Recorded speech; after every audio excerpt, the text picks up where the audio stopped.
Marine Le Pen est-elle vraiment une justiciable comme les autres ?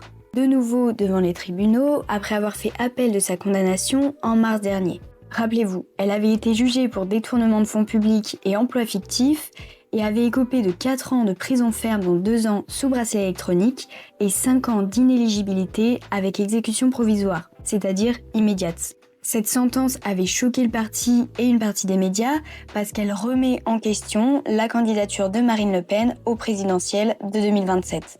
Mais l'exécution provisoire est quelque chose de très courant dans les tribunaux français.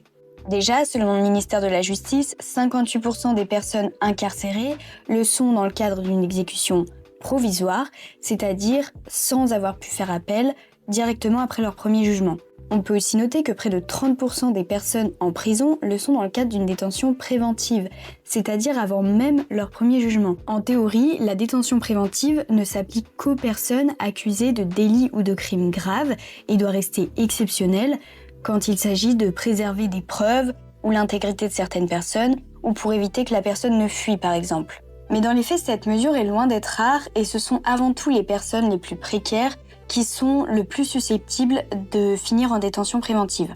Cette mesure, elle a aussi été largement utilisée lors de mouvements sociaux, pendant les Gilets jaunes ou après la mort de Naël par exemple. Finalement, pour les personnes innocentées, elles peuvent demander à être indemnisées et en décembre 2022, la Cour d'appel de Paris avait décompté pas moins de 547 demandes qui avaient été traitées durant l'année et 735 qui restaient encore à traiter. Donc en France, l'exécution provisoire ou préventive n'ont rien d'exceptionnel.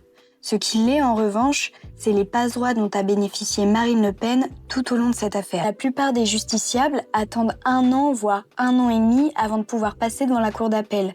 Mais Marine Le Pen a poussé et a été appuyée en ce sens par Gérald Darmanin pour pouvoir faire passer son dossier en priorité, ce qui lui a permis d'avoir un procès très rapidement. Et finalement, à délit égal, les personnes pauvres ont plus de chances d'être incarcérées parce qu'elles sont d'une part plus contrôlées et ont beaucoup moins de moyens, autant financiers que symboliques, pour se défendre efficacement à la barre. Donc quand on entend dire qu'il serait scandaleux que Marine Le Pen soit empêchée d'être candidate au présidentiel, on a envie de demander combien de personnes présumées innocentes, au dossier constitué d'un simple témoignage d'un policier, dorment encore en prison ce soir.